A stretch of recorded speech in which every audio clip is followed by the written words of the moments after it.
Welcome back to the GSL Code S Round of 8. Artosis and Valdez here, ready to see who will be our final player in the round of 4 this season. Will it be Rogue? Will it be herO? Whoever makes it out of this, of course, has to go up against Light, the guy who just barely won against Innovation. And Light was saying he'd rather go up against Rogue. Rogue is one game away from making that a reality. And herO, I still have faith in this guy. I think he could definitely win 2 in a row. Yeah. He's gotta bunker down here and just go for it. Well, the next map going to be Merry-Go-Round. This is going to slightly favor Rogue. Yes. The third base can be quite tough for Protoss to take, but herO knows every single way around that type of thing, so we'll have to see what he wants to go for on this map. Yeah. If you were curious how to play a 3-player map like this, watch herO's games. He'll figure it out as a Protoss. Yeah, there's a lot of ways you can do it. A lot of mind gaming that can and probably will be done according to what we've seen so far today. All right, guys, here we go. Game 4 between Rogue and herO. herO has to win or he is out. Down here in the south, in the yellow, the Zerg player who's up 2-1. He is GNL Green Wings log.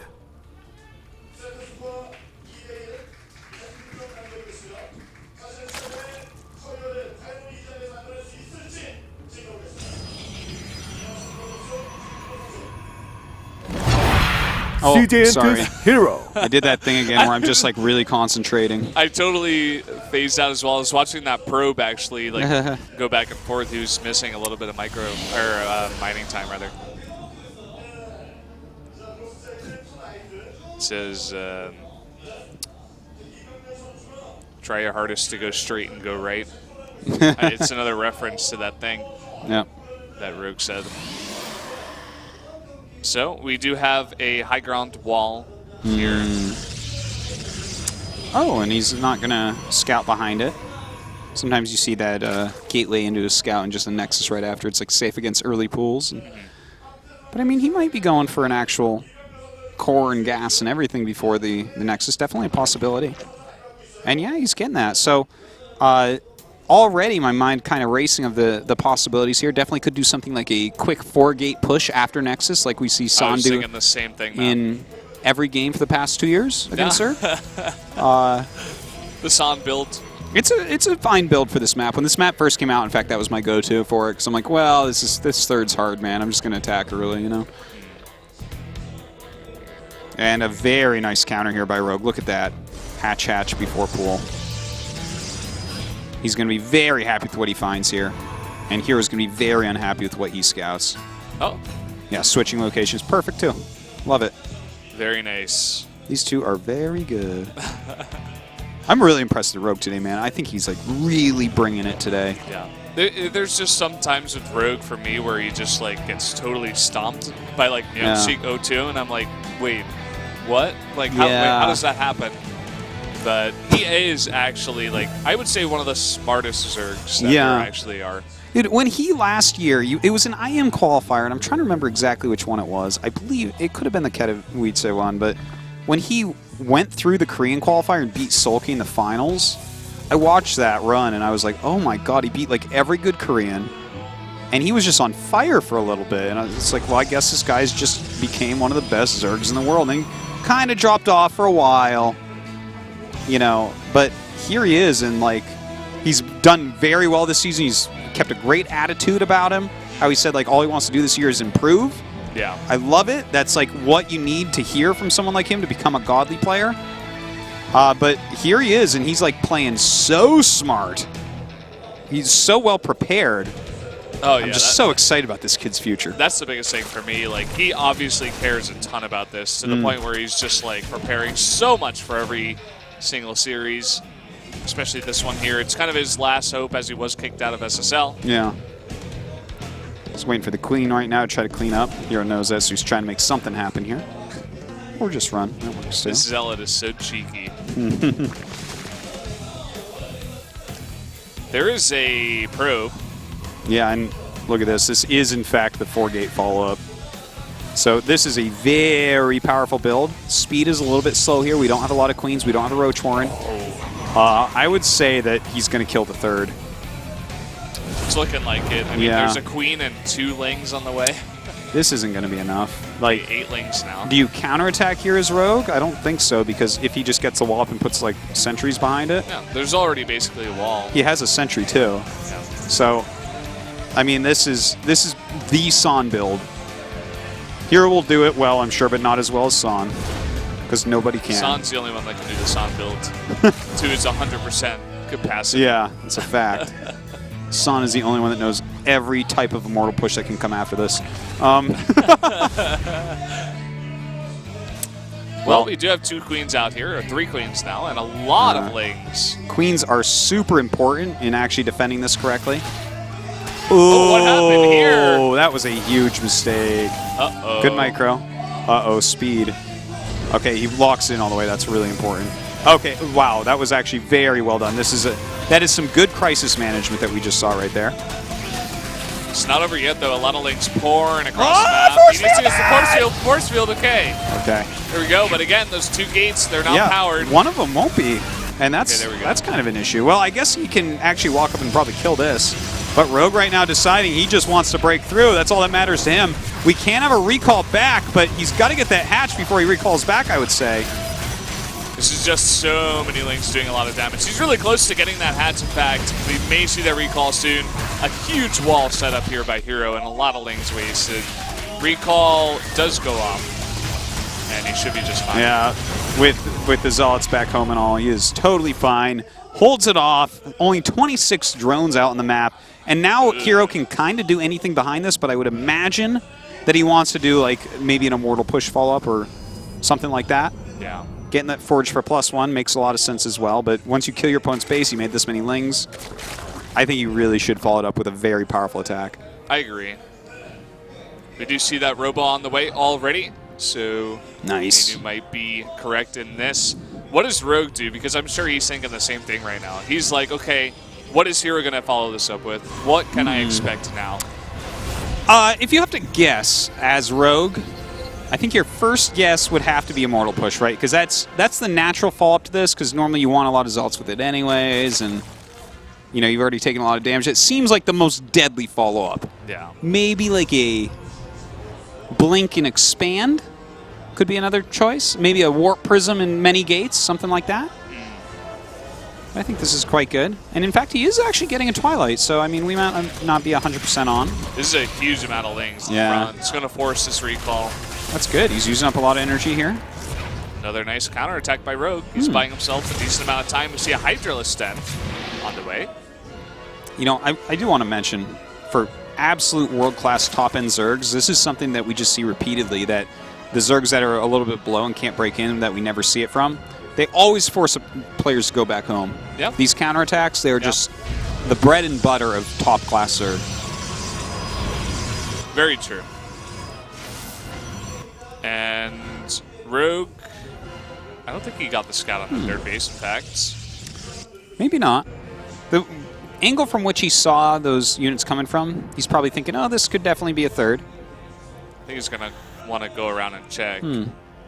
I find it cool, by the way, that herO is completely ignoring the idea of Immortal Push that we were talking about, instead going directly into Blink and Expansion and Colossus tech. Well, you did list that as one of the possibilities. Well, this Nexus doesn't have a lot of health. Oh, but still not. No, holds for now. Oh, well, actually, more health than I thought there. So, Hydras are out trying to snipe that Warp Prism. They will be able to get those 2 Zealots at least. Back off. He's going to need to get this Colossus out very, very quickly here. On these third bases, you can definitely get quite a big arc of an attack with Hydras. That's why he's getting this range so quickly. We're seeing a lot of Hydras being produced here. Even 3 Overlords as well to free up a lot of supply before going into this one. He's going to stop here at 53 drones, it looks like. Yeah, this is an attack that must do damage that's coming up here. Well, like you said, he has to get those Colossi out.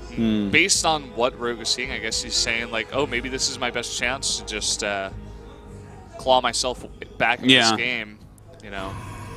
Well, he's kind of utilizing the map against herO here, which is never a terrible way to do it. I like how herO's kind of walled it off a little bit. Like, if you go to the bottom of his third, you're very committed. so you're not likely to do that. So the area he's in, he's kind of got it walled pretty well. If you look at that, look at this. He's doing a good job. He's already setting up his concave and pushing forward with a lot of links now. Just one Colossus. Force fields are decent, but some of those Hydras getting some damage down. Yeah, and they actually kill the fake Colossus there, the hallucination. So that was actually a very powerful hallucination. A lot of damage dealt out on it. This is a nice little Hydralisk arc at the bottom. Has plenty of force fields, though, to deal with this for now. Yeah. He doesn't have Thermal Lance quite yet, but he's going to have it very, very soon here. He's looking to kill before a lot of Colossi are out, but I'm not sure if he can do it. There's some more sentries on the way, but still a lot more Zerg units coming through. Well, that was a very aggressive force field there. I don't know about that one. Maybe he doesn't have enough energy right now. Yeah, I think he's pretty much out of energy on these sentries. So we'll back up for the time being. A second Colossus does get out. He just needs to hold on a little bit longer here with 2 ranged Colossi. He is going to be able to cut through everything if he can just keep a few units here. And it looks like he's held. Yeah. Even those pylons from earlier on that he was using for the wall are doing a really nice job of blocking them out. Yeah. But now a pretty decent concave, but just not enough Hydras. And Rogue is going to have to go back. herO has held this off. Really well done.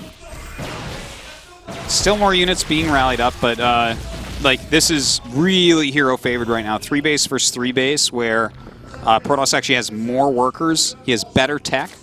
He has now 3 Colossus in just a second here, with range, mind you. So that's not something you beat with Hydraling and less economy. Yeah. Look at the worker count. It was at like 69 to 50 before Rogue made 16 drones. That was a very long time where Rogue did not have 16 drones mining. So his economy is definitely very far behind. We see, of course, those key warp prisms that herO loves to use in this matchup. I think he's already got one, unless it was taken out. He was doing. He did have one at one point. Yeah. Oh, I guess it went down. The units lost here. It says it went down. So has to remake some more, as is the way of herO. It's a very important piece to his game, no doubt about that. He doesn't really even need it this game, though. Like, I think just making units at this point is good enough. Because, you know, just, again, Rogue had to do damage to that Hydralisk attack. He decided to try to win the game outright by killing the army. Just wasn't able to do it in time. If he had been able to... Like, if he had killed the real Colossus when he killed the hallucinated one, he would have probably won the game with that attack, but... Look at this, a huge counterattack. herO says, okay, let's do it. He's going to recall some of his units, it looks like. And he split this army right up and should be able to hold on, should be able to kill everything on both fronts. So this should be going to game 5 here in a second. Yep, cleans up everything there at his main base, takes out the natural, and he has that warp prison there as well for the warpins. Well, it looks like there are some of those units that still survive the Colossus getting out of there a little bit too early. Yeah, GG. GG. Doesn't matter, GG. Okay, there we go, guys. Game number 5 coming up. We're just getting everything we want tonight. I know. It's just like, this is nice. just the way it was supposed to be. Double game 5. Don't worry, I'm sure that since we're having really great games in these earlier rounds, our finals is going to just suck. It's going to be 4-0. It's not going to be interesting at all. It's going to be like 2 cheese builds, and it's happened more than once. GSL kind of notorious in the past for having bad finals. It hasn't been the case for the last year and a half or something. We've actually started to get fantastic finals, but definitely was the case for a while there. Coach coming in, talking to Rogue. Well, I mean, I'm not sure what you would tell Rogue here. I think that the series is already very planned out, but that game, herO took such an aggressive stance that whatever Rogue had planned didn't matter. He had to think on his feet. I don't think that he, like, thought wrongly. I think breaking was a decent idea there, because he did come so close to breaking. Yeah. But herO just barely held that off. Yeah. If it had just been slightly different, we could have seen, like, of course, it wasn't the same as game 1, but it would have been similar, you know, where a ton of lings get into the natural, and herO just has no way to deal with it. Because he made a bunch of sentries trying to hold it, and then they get surrounded and they don't do damage. If they get through the wall, the sentry sucks. Like, sentry beats nothing, man. It's all about those force fields. Foxtrot Labs, map number 5 here to see who will go on to that round of 4. We already have a Terran, a Protoss, and a Zerg. So no matter what happens, it's all good. The game is balanced. Foxtrot Labs is the map. Who do you think? Quick. I think herO. So I'm going to stick with my pick. Okay. I'll stick with that too. Well, but if it's the bottom right, top left, who knows, man? That can be pretty tough for Protoss. Yeah, man. We'll have to see. Let's jump into the game right now.